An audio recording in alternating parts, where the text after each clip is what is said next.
Hello students, welcome to the class unit 8 atoms and nuclei में आज हम पढ़ेंगे Bohr's theory of hydrogen atom. तो according to Bohr's theory of hydrogen atom, अगर हम hydrogen atom की बात करें तो a hydrogen atom consists of a nucleus with a positive charge Ze। इस तरह से nucleus with positive charge Ze and a single electron -e which revolves around in a circular orbit। अगर हम इस ऑर्बिट का रेडियस देखें तो it is small are.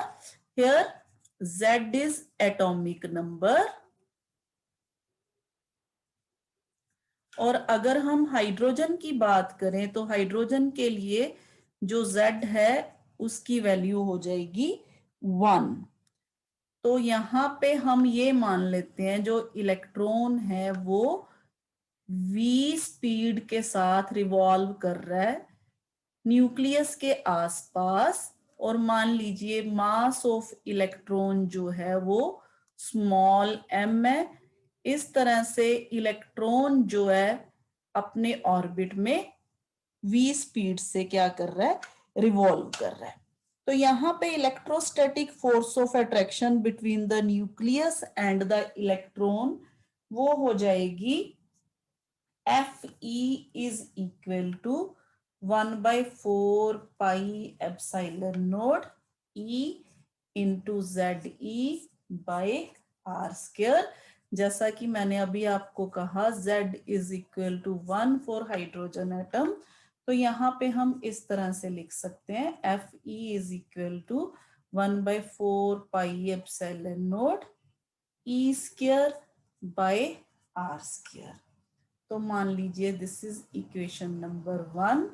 इसी तरह से जो सेंट्रीपिटल फोर्स होती है वो क्या होती है? सेंट्रीपिटल फोर्स का मतलब वो फोर्स जिसके कारण इलेक्ट्रॉन जो है वो रिवॉल्व कर रहा है ऑर्बिट में।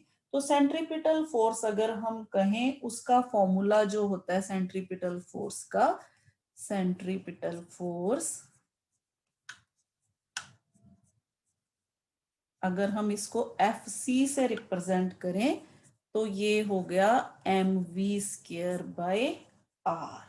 हियर इसको हम इक्वेशन नंबर 2 मान लेते हैं। और हमें ये भी पता है, हमने जो postulates of Bohr's atomic theory पढ़ी उसमें हमने एक पोस्टुलेट ये भी किया था कि एंगुलर मोमेंटम यानी कि mvr जो होता है वो NH बाय 2 पाई के बराबर होता है, जहां पे n is equal to 1 2 3 and so on. Principal quantum number हम इसको बोल देते हैं। H is Planck's constant. तो ये हमने बोहर्स थ्योरी में पढ़ा हमने। mvr is equal to NH by 2 pi. तो इसी इक्वेशन में से अगर हम r जो है उसकी वैल्यू लिखें तो NH by 2 pi m into v, इसको इक्वेशन नंबर 3 मान लीजिए। अब हमें पता है कि अगर इलेक्ट्रॉन ने ऑर्बिट में मूव करना है तो to keep the electron in its orbit the centripetal force on the electron must be equal to electrostatic attraction। यानी कि ये दोनों फोर्सेस क्या होनी चाहिए, बराबर होनी चाहिए। तो फ्रॉम 1 एंड 2 अगर हम कहें यहां से mv² by r is equal to 1/4 pi epsilon naught E square by r square। तो यहां से हमारे पास mv², यहाँ r और r जो है वो कट गया, mv² is equal to 1/4 pi epsilon naught E square by r आ गया। तो ये इक्वेशन को हम मान लेते हैं equation number 4। Now we have value of r. तो यहां से इस इक्वेशन से हम आर की वैल्यू जो है वो यहां पे पुट करने वाले हैं इन इक्वेशन 4 में। तो put value of r from 3 in 4। तो यहां से हमारे पास इक्वेशन बन गई m v square is equal to 1/4 pi epsilon naught. जब हम आर की वैल्यू पुट करेंगे तो यहाँ पे हमारे पास आ गया e square by n h into 2 pi m into v. तो यहां से v और v कैंसिल, m और m कैंसिल। तो इस इक्वेशन से हमारे पास सिंपली v की जो वैल्यू है वो आ जाएगी v is equal to e square by 2 epsilon n into h। तो this is value of speed of electron. जो जिस इलेक्ट्रॉन से जिस स्पीड से इलेक्ट्रॉन रिवॉल्व करता है कि वो न्यूक्लियस में ना गिरे, एक ऑर्बिट में जो है वो रिवॉल्व करता रहे, तो वो इस वेलोसिटी से जो है वो मूव करेगा। यहाँ पे मैं आपको एक और बात बता दूं कि बोहर्स एटॉमिक थ्योरी है जो वो किसी भी एटम जिसके पास एक ही इलेक्ट्रॉन रिवॉल्व कर रहा हो उसके लिए जो है वो वैलिड होती है। जैसे मान लीजिए हीलियम है, हीलियम प्लस, इसके पास भी 1 इलेक्ट्रॉन है। इसी तरह से लिथियम प्लस प्लस, इसके पास भी 1 इलेक्ट्रॉन है। तो इन सारे एटम्स को हम हाइड्रोजन लाइक एटम्स बोलते हैं, हाइड्रोजन लाइक एटम्स। तो बोहर्स की जो थ्योरी है वो इन पे भी अप्लाई होती है। तो यहाँ पे अगर हम V is equal to e square, अगर यहाँ पे हम Z साथ लगा दे तो Z जो है वो एटॉमिक नंबर होगा किसी भी, तो इस इक्वेशन को हम V is equal to Z e square 2 epsilon naught NH in general भी जो है वो लिख सकते हैं। तो यहां से एक और चीज अगर हम देखें यहाँ पे, तो v की वैल्यू अब हमें पता है 1/4 पाई एप्सिलॉन नॉट। यहां से अगर आप देखो v is equal to 1/4 pi epsilon naught, अगर इस इक्वेशन को यूज करें 4 pi epsilon naught 2 pi e square by n h, अगर हम इस इक्वेशन को मल्टीप्लाई एंड डिवाइड कर दे c से, तो यहां हमारे पास इक्वेशन बन जाएगी alpha c by n। Now what is alpha? ये जो सारी वैल्यू है जो हमने ये वाली, इसको अगर हम देखें तो ये सारी वैल्यू किसके बराबर है? अल्फा के बराबर है। अगर हम इसको सॉल्व करके लिख लें तो 2 pi e square by 4 pi epsilon naught c into h, ये c और ये h, ये n हमने इस c के नीचे लिख दिया, इंटू हमने ये c इंटू एन लिखा, यानी कि अल्फा जो है हमारे पास इस इक्वेशन के बराबर है। तो यहाँ पे अल्फा को हम कांस्टेंट कहते हैं which is called fine structure constant, fine structure constant. तो अल्फा की जो वैल्यू होती है, क्योंकि अगर आप यहाँ पे देखो 2 pi e 4 pi epsilon naught c h, ये सारे क्या है? कांस्टेंट है हमारे पास। अगर हम इसकी वैल्यू जो है सारे कांस्टेंट्स की वैल्यू पुट करें तो यहाँ पे हमारे पास जो अल्फा है वो आ जाएगा 1/13 7। तो इस इक्वेशन से अगर हम लिखें तो ये इक्वेशन बन जाएगी 1/137 इंटू C/n। तो ये इक्वेशन हो गई किसके लिए? वेलोसिटी के लिए। यानी कि हमारे पास अगर स्पीड ऑफ इलेक्ट्रॉन की बात करें हम, तो अब हम इसको इस तरह लिख सकते हैं, V is equal to 1/137 into C/n। तो इस इक्वेशन से क्या पता चलता है? मान लीजिए हमारे पास n इज इक्वल टू 1 है। 1 किसके लिए होता है? For first orbit, for first orbit. तो अगर हम फर्स्ट ऑर्बिट की बात करें तो हमारे पास v की जो वैल्यू है वो हो जाएगी 1/137 टाइम्स c। तो इसका मतलब क्या हुआ? यहां से हम ये कह सकते हैं, speed of an electron in the innermost orbit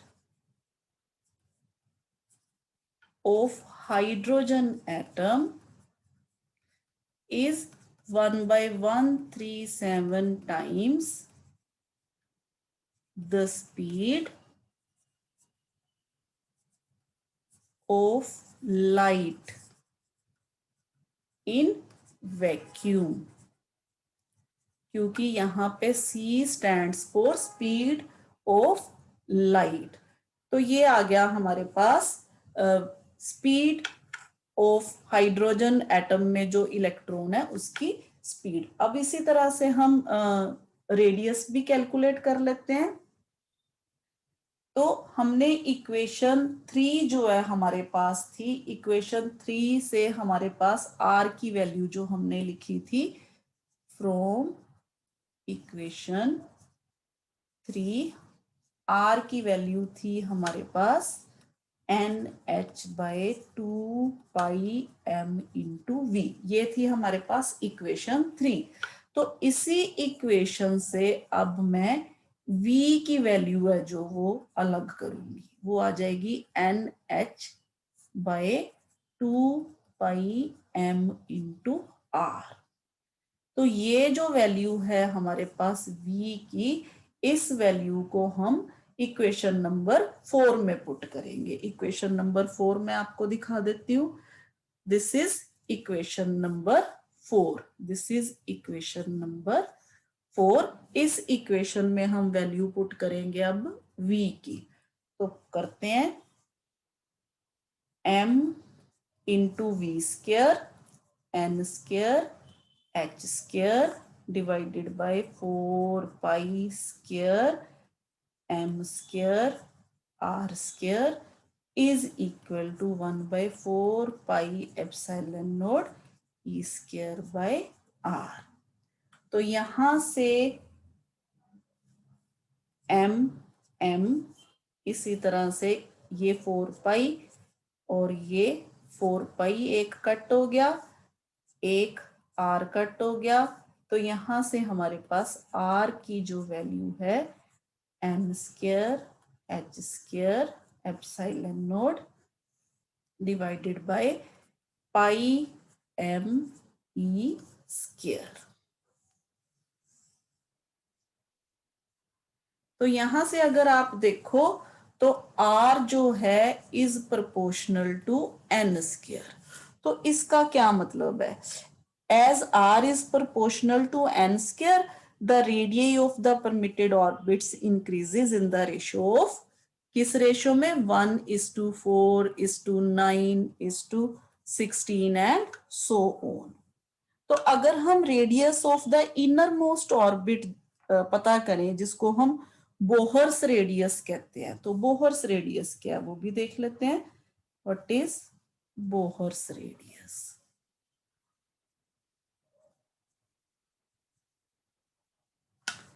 तो बोहर्स रेडियस के लिए हम क्या करेंगे? हम n जो है उसकी वैल्यू 1 पुट कर देंगे। यहाँ z हम पहले ही कह चुके हैं 1 है। अगर हम इन जनरल फॉर्म लें तो n जो है उसकी वैल्यू हम 1 पुट करेंगे, तो हमारे पास इसी इक्वेशन में अगर हम n की वैल्यू 1 पुट कर देते हैं तो r की वैल्यू जो है वो हमारे पास आ जाती है, r naught is equal to h square epsilon naught pi m e square.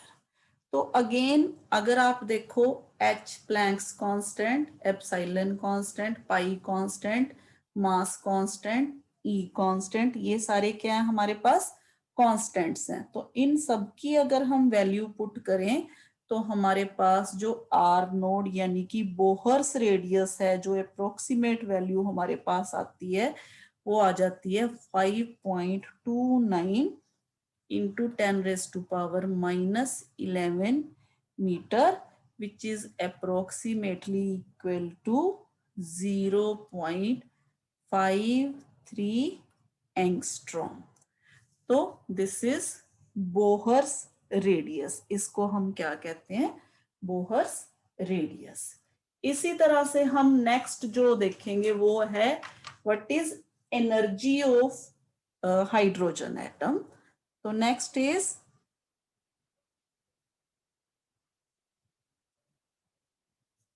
Energy of electron.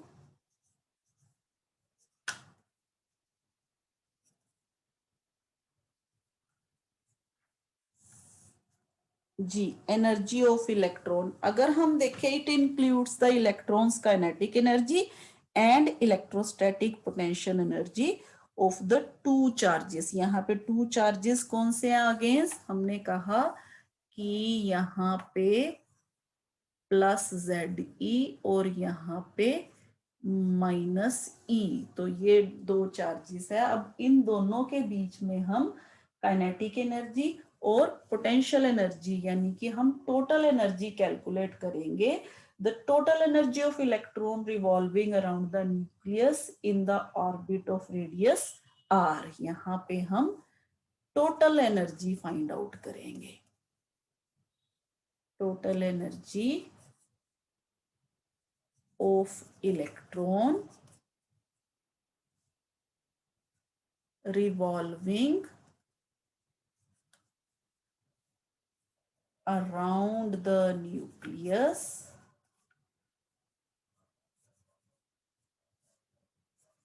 in the orbit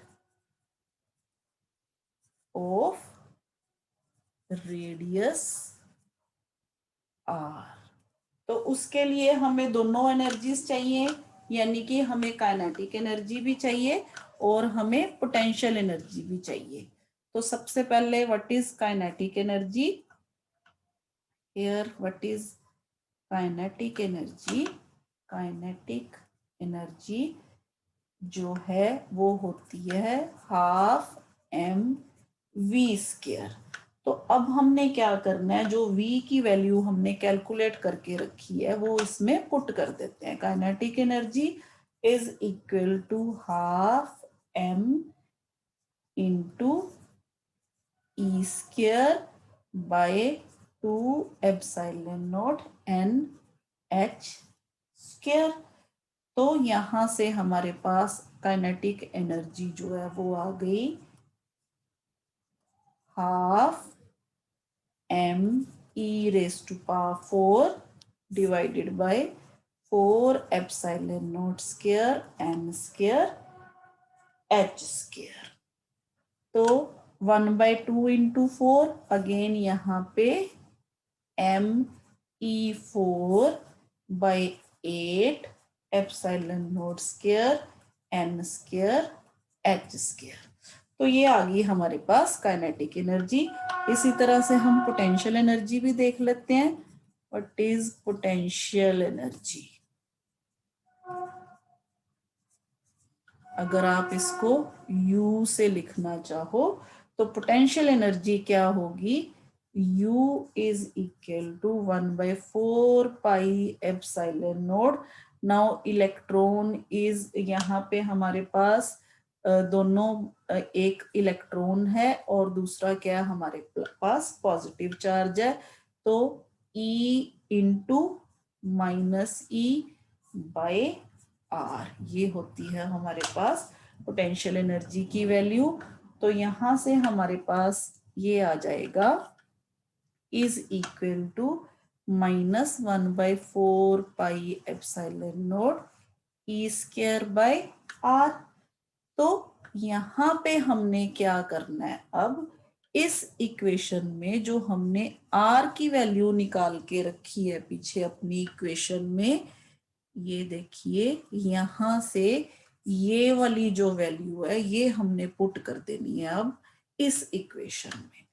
तो इस इक्वेशन में माइनस ई square bye 4 pi epsilon naught, जब हम आर की वैल्यू पुट करेंगे तो ये इक्वेशन बन जाएगी m/4 एप्सिलॉन नॉट स्क्वायर। तो ये हमारे पास, अगर हम इसको पूरा इक्वेशन को पहले हम लिख लेते हैं इस तरह से, आपको पूरी तरह से आर की वैल्यू जो है वो पुट करके देखते हैं। तो यहाँ पे हमारे पास आ गई यहाँ आर की value n square h square epsilon not divided by pi m e square. तो यहाँ आर की जगह पे हमने ये वैल्यू पुट कर दी, तो यहां से u की जो वैल्यू है वो आ जाएगी -e4 m, यहाँ पाई से पाई कट हो गया, तो यहाँ पे हमारे पास आ गया 4 epsilon naught square n square h square. तो अब यहाँ काइनेटिक एनर्जी भी मिल गई हमें, पोटेंशियल एनर्जी भी मिल गई। अब टोटल एनर्जी क्या होगी, टोटल एनर्जी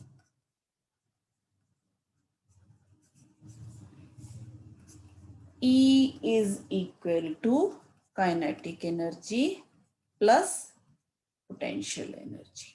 तो बस अब इन दोनों को अगर हम ऐड करेंगे, आप देखोगे यहाँ पे ये सारी E4m यहाँ पे epsilon naught square n square h square, यहाँ पे भी epsilon naught square n square h square, सारे कांस्टेंट्स जो हैं वो हम ये जो कॉमन जो वैल्यूज हैं इनको हम बाहर रख लेते हैं। तो यहाँ पे हमारे पास आ गया me⁴, यहाँ से 4 को भी हम कॉमन रख लेते हैं, 4 epsilon naught square n square h square. तो अंदर जो वैल्यू हमारे पास बचेगी यहाँ से 1/2 -1/1, तो यहां से टोटल एनर्जी जो है हमारे पास आ गई -me⁴,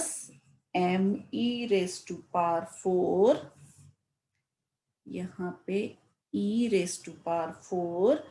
8 epsilon naught square n square h square. तो this is energy of electron. अगर हम जनरल बात करें तो हम कहेंगे energy of electron in nth orbit, nth orbit, energy of energy in nth orbit. तो यहाँ पे हमारे पास जो नेगेटिव साइन है, negative value of the total energy indicates that the electron is bound to the nucleus by means of electrostatic attraction, यानी कि ये जो इलेक्ट्रॉन है इसको न्यूक्लियस ने खींच के रखा हुआ है, ये पॉजिटिव चार्ज ने न्यूक्लियस को खींच के रखा हुआ है अपनी तरफ। अगर हम इस इलेक्ट्रॉन को मान लीजिए हायर एनर्जी लेवल पे लेके जाना चाहते हैं तो क्या करना पड़ेगा, हमें वर्क करना पड़ेगा। वर्क किसके अगेंस्ट करना पड़ेगा, इस इलेक्ट्रोस्टैटिक फोर्स के अगेंस्ट वर्क करना पड़ेगा। तो इसी कारण यहाँ पे जो वैल्यू है वो नेगेटिव जो है वो शो होती है, क्योंकि हमें इसको दूर लेके जाने के लिए क्या करना पड़ता है, वर्क करना पड़ता है। वर्क किसके ऊपर करना पड़ता है, इस इलेक्ट्रॉन के ऊपर। तो इसी तरह से जब हम अगर हम देखेंगे तो यहाँ जितना पास होगा इलेक्ट्रॉन न्यूक्लियस के पास, उतनी ही जो इसकी एनर्जी है वो कम होगी। और जैसे जैसे हम इसको दूर लेके जाएंगे, जो हमारा वर्क है, जो हमने इलेक्ट्रॉन को यहाँ से यहाँ लेके जाने के लिए जो वर्क किया, वो यहाँ एनर्जी के रूप में स्टोर हो जाएगा। तो यहाँ पे जो एनर्जी होगी वो मोर होगी। इसी तरह से अगर हम नेक्स्ट ऑर्बिट में जाएंगे तो एनर्जी और बढ़ जाएगी। यानी कि जैसे जैसे हम हायर ऑर्बिट्स में जाते जाएंगे तो एनर्जी की वैल्यू जो है वो क्या होती जाएगी, बढ़ती जाएगी इलेक्ट्रॉन की। तो ये हम आगे पढ़ेंगे भी। तो आगे हम देखते हैं